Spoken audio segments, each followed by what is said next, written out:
Bonjour, voici l'énoncé d'aujourd'hui.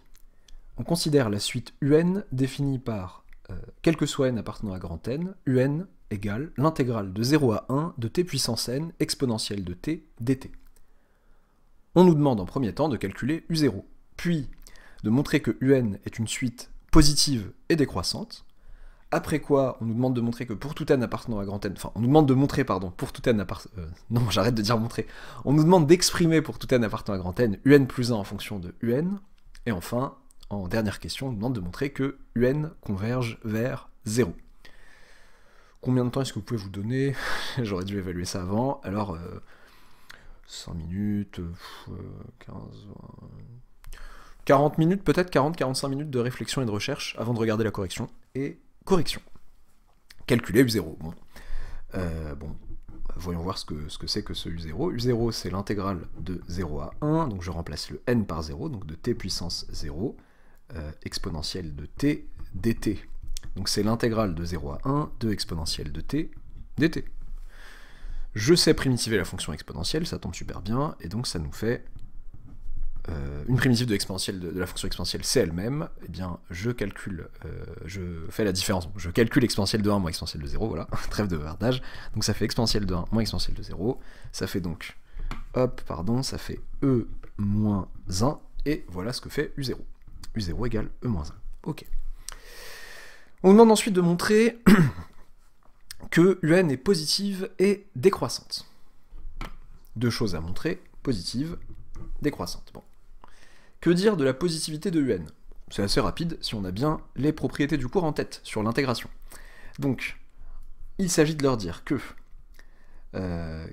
quel que soit n appartenant à grand N, quel que soit t pris entre 0 et 1, le segment sur lequel on intègre pour obtenir le terme UN, eh bien, t puissance n exponentielle t est positif ou nul.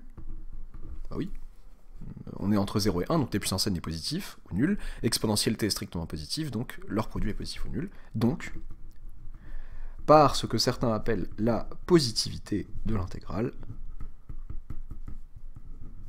en gardant bien en tête, là dans la plupart des cas vous avez les bornes dans le bon sens, 0 à 1, la plus petite borne en bas et celle la plus grande en haut, faites attention, vous n'avez pas le droit d'utiliser ça si les bornes ne sont pas dans le bon sens. Si elles ne sont pas dans le bon sens, vous devez inverser l'inégalité, donc là je vais la garder telle quelle.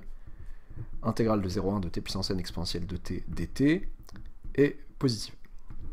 Mais si c'était de 1 à 0, j'aurais dû dire négative. Voilà. Donc par possibilité d'intégrale, eh bien, intégrale de 0 à 1 de t puissance n exponentielle t dt positive ou nulle, c'est-à-dire, finalement, que UN est positif ou nul. Pour tout n appartenant à grand N, UN positif ou nul, ça veut bien dire que la suite UN, en tant que suite, est positive. Ok. Montrer que UN est positive, c'est fait, et décroissante maintenant. Décroissante, qu'est-ce qu'on peut bien faire? La recette usuelle, UN plus 1 moins UN peut-être. On pourrait se dire peut-être UN plus 1 sur UN, encore faudrait-il expliquer pourquoi UN est toujours strictement positif, ce qui n'est pas simple à votre niveau, et on voit pas ce que vous pourriez faire, surtout avec un quotient de deux intégrales. Voilà. Alors, différence de deux intégrales, il y a des propriétés sympas, il y a une propriété à laquelle on pense peut-être, la linéarité, etc. Voilà. On va essayer ça plutôt. Pour tout n appartenant à grand N, UN plus 1 moins UN, eh ben ça nous fait l'intégrale de 0 à 1 de t puissance n plus 1 exponentielle t dt moins l'intégrale de 0 à 1 de t puissance n exponentielle t dt. Ok, je fais quoi avec ça? Bon, linéarité. La linéarité me permet de regrouper tout ce beau monde sous la même intégrale, t puissance n plus 1 exponentielle t moins t puissance n exponentielle t dt. Je mets par linéarité si on veut. Allez hop. Ensuite, qu'est-ce que je fais avec ça? Moi je veux le signe de cette quantité. Bon. Ce que je peux faire aussi, bon là à l'intérieur, je peux essayer de factoriser par ce qui est possible, ce par quoi il est possible de factoriser, à savoir t puissance n exponentielle t, qui est en commun chez ces deux membres là. Donc t puissance n exponentielle t facteur donc de t, il reste t ici, moins 1 dt. Ok. J'ai l'intégrale d'une fonction dont peut-être le signe est simple.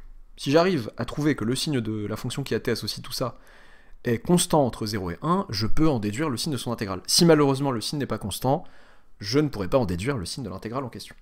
Bon là, en l'occurrence, quel que soit t appartenant à 0,1, on a dit que t puissance n exponentielle t était positif ou nul, bon ça c'est cool, et t-1. Bah t-1, puisque t est entre 0 et 1, t est inférieur ou égal à 1 en particulier. Donc t-1 est négatif. Donc leur produit est négatif.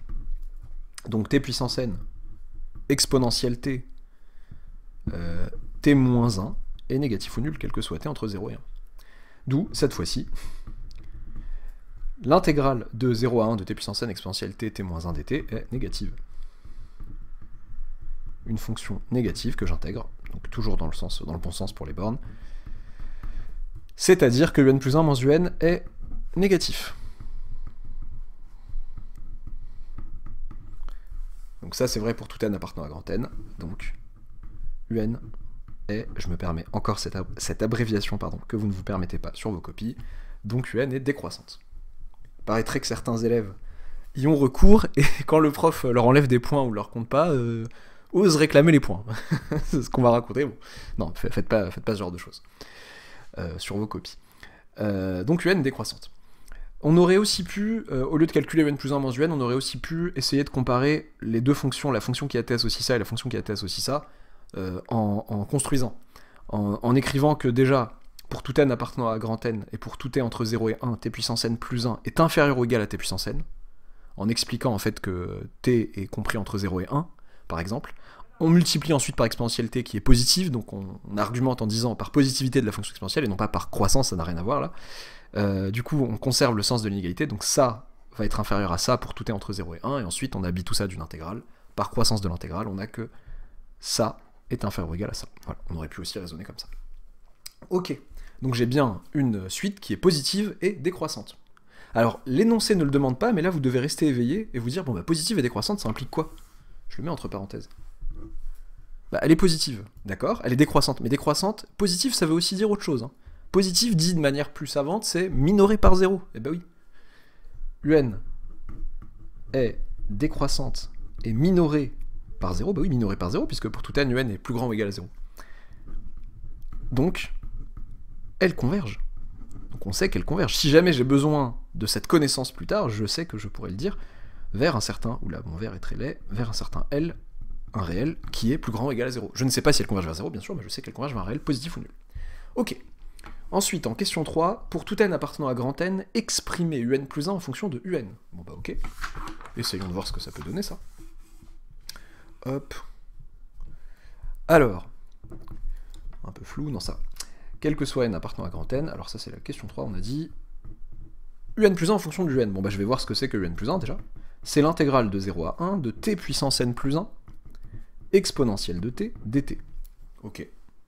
Et j'aimerais pouvoir me ramener à l'intégrale de 0, en tout cas exprimer ça en fonction de l'intégrale de 0 à 1 de t puissance n exponentielle t dt. Comment je vais faire?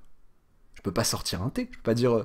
Enfin, si, je peux dire que t puissance n plus 1 c'est t puissance n fois t, mais ça n'a aucun sens de sortir le t de l'intégrale, c'est comme si vous sortiez un poisson de son aquarium, il mourrait, enfin, instantanément non, mais il mourrait. Parce que le t ici dans ce contexte n'a aucun sens en dehors de cette intégrale. C'est cette intégrale dont la variable d'intégration est t. Bon bah comment faire alors pour arriver à du t puissance n et le du t puissance n plus 1? Peut-être en dérivant t puissance n plus 1. En dérivant t puissance n plus 1, on obtiendrait du n plus 1 t puissance n. Mais qu'est-ce qui me permet de rentrer dans une intégrale et d'en dériver un bout comme ça? Ah, si c'est pas une intégration par partie, je me demande ce que c'est. Intégration par partie, essayons donc. La fonction qui a t associe, donc t puissance n plus 1. Donc si je dérive ça, ça me fait n plus 1 t puissance n. Donc j'aimerais dériver ce morceau, primitiver celui-ci. V' de t égale exponentielle t. Bon bah v de t, une primitive de exponentielle t, bah, c'est exponentielle t. Okay. De la fonction qui a t associée à exponentielle t, c'est la fonction, c'est elle-même, c'est la fonction exponentielle. Je rappelle que u et v sont dérivables. Bon, je les ai dérivés, donc ouais. Dérivables, bon, il n'y a pas grand-chose à dire en vrai ici, il n'y a pas de problème. Sur 0, 1. Et u' et v' sont continus sur 0, 1. Oui, pour pouvoir pouvoir appliquer cette intégration, cette formule d'intégration par partie qui nécessite ça.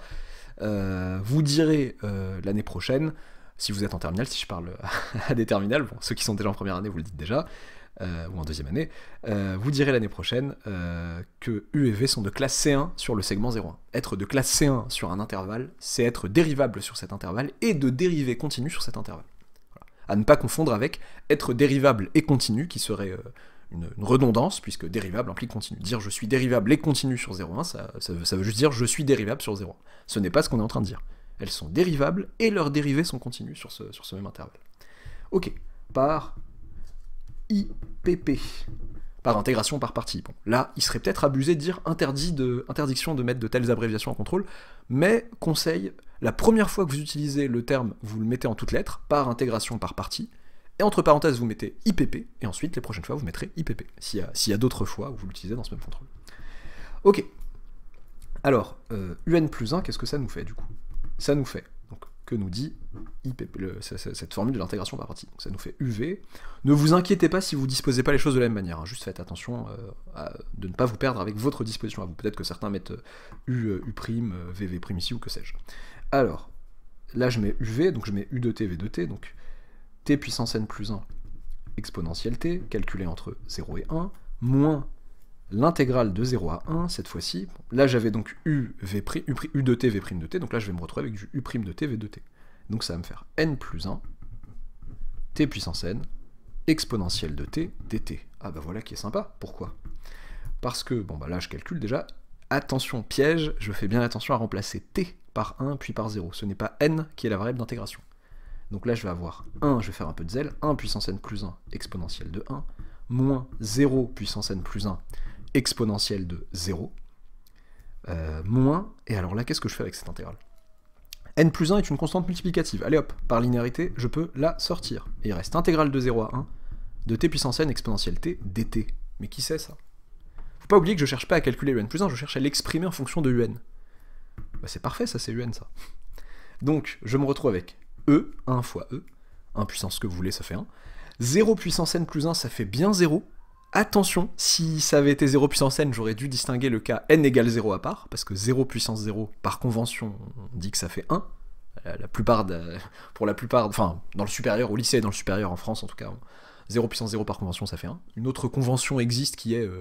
Enfin, un autre choix existe qui est de dire que ça n'est pas bien défini, mais la seule convention qui la définit, c'est que ça fait 1. De ce que je sais en tout cas. Et donc, là, ça fait bien 0, parce que c'est 0 à une puissance strictement positive. Donc... Et là, ça fait E moins, du coup, n plus 1, un. Donc on a que, quel que soit n appartenant à grand n, un plus 1 égale E moins n plus 1 facteur de un. Ok. Bien. On est content de ça. Qu'est-ce qu'on fait avec ça maintenant? La question suivante que j'ai oubliée, si c'était de montrer que, hop, que la limite quand n plus infini de un égale 0. Autrement dit, que un converge et que sa limite vaut 0. Ça ne veut pas forcément dire qu'il faut le faire en 2 temps. Déjà, on sait qu'elle converge en soi. Hein. On a vu ça à la fin d'une question, on a remarqué que un convergeait bien. Ok, bon. Mais apparemment, il faut connaître sa limite maintenant. Bah, dans ce genre de situation, regardez ce que vous avez comme égalité parfaite. Voilà. Vous avez une bonne égalité là, un plus 1 pour tout n, un plus 1 égale E moins n plus 1 un. Et vous savez que un converge, donc on peut leur dire là, donc là, je l'avais mis entre parenthèses, enfin tout à l'heure, j'avais mis entre parenthèses, un est décroissante et minorée par 0. CF question, je sais plus, CF question 2, je crois, ouais, c'est la question 2. Donc, un converge, pareil, je me permets cette abréviation que vous ne vous permettez pas, vers un réel L positif ou nul. Ok, bon, ce qu'on a envie de faire, c'est ce que vous faites d'habitude. Là, le problème, attention, si vous voulez utiliser un plus 1 égale f de un, avec f continu sur l'intervalle en question, il est hors de question de parler de ça ici. Parce qu'il n'y a pas de fonction f fixée, en fait. un plus 1 ne s'écrit pas f de un avec f, une fonction qui est la même à chaque fois. un plus 1 s'exprime à l'aide de un, mais en multipliant par n plus 1, donc ça bouge avec le n. Et donc, on pourrait quand même essayer de voir ce qui se passe quand je fais tendre ce côté, de ce côté-là n vers plus l'infini et de ce côté-là vers plus n vers plus l'infini. Le problème, c'est quoi? C'est que bon, ce côté-là tendra vers L, mais n plus 1 fois un. Un tend vers L, et n plus 1 tend vers plus l'infini. Et bah ça dépend du L. Si L est strictement positif, bah ça va nous faire du plus l'infini, et si L est nul, ça va nous faire une forme indéterminée. Donc ce qu'on va faire plutôt, pour éviter ce problème, c'est qu'on va réarranger les choses pour que le n plus 1 en facteur devienne du n plus 1 en quotient. Bah, comment faire? On va tout simplement dire que, donc par exemple, n plus 1 fois un égale e moins un plus 1. On va exprimer peut-être un en fonction de n plus 1, non pas parce qu'on a envie de faire ça, mais parce que pour que le n plus 1 se retrouve en bas maintenant. E moins un plus 1 sur n plus 1 du coup. J'ai le droit de diviser par n plus 1 qui est non nul. Ok, et là c'est plutôt sympa, parce que le membre de droite, il tend vers quoi? E moins un plus 1 sur n plus 1. Je sais calculer sa limite, ça c'est une constante. Un plus 1 tend vers une constante L, vers une limite donnée L réelle, positive ou nulle. Donc là j'ai un réel au numérateur, enfin la limite est un réel au numérateur, et au dénominateur on tend vers plus l'infini. Par somme et quotient de limite, donc somme au numérateur, enfin différence, ce qui revient au même, et quotient de limite. Attendez, pardon. Limite de ça égale 0, donc j'ai pas fini ma phrase, égale 0 par somme et quotient de limite. Ok, super, sympa. Et bah du coup, un qui est exactement égal à ça pour tout n, par unicité de la limite, si on veut, un tend vers cette même limite. Limite, quand n tend vers plus l'infini de un, égale 0, et on a gagné. Mais il était nécessaire de savoir que un convergeait, et donc un plus 1 aussi, parce que si un converge, un plus 1 a la même limite, évidemment, c'est la même suite décalée d'un rang, on va dire. Bah, il était nécessaire de savoir que un convergeait pour pouvoir appliquer ça, parce que si par exemple un divergeait vers l'infini, plus ou moins l'infini, bah on pouvait pas, enfin le quotient, on n'aurait pas pu savoir s'il avait une limite, quelle était cette limite, etc. Voilà, vous trouverez en lien en description de la vidéo l'énoncé et la correction manuscrite de cet exercice avec donc l'intérêt. On l'a vu en vidéo, à quoi ça sert? Il y a un petit intérêt qui est, bon, déjà je dis souvent privilégier l'écrit à la vidéo en général quand vous pouvez. Bon là je l'ai annoncé un peu tard. L'intérêt c'est qu'à la question 4, je fais un autre raisonnement pour aboutir à un qui tend vers 0. Un raisonnement par l'absurde. Justement, on aurait pu en voir les prémices en réfléchissant et en se disant attendez, si ça, tout à l'heure quand j'ai parlé de d'un côté un plus 1 tend vers L, et là si un tend vers un truc strictement positif, alors machin, donc voilà, ça permet, en faisant un raisonnement par l'absurde, d'aboutir au fait que un ne peut tendre que vers 0. Voilà. J'en dis pas plus, vous n'hésiterez pas à regarder si ça vous intéresse. A très bientôt pour une nouvelle vidéo.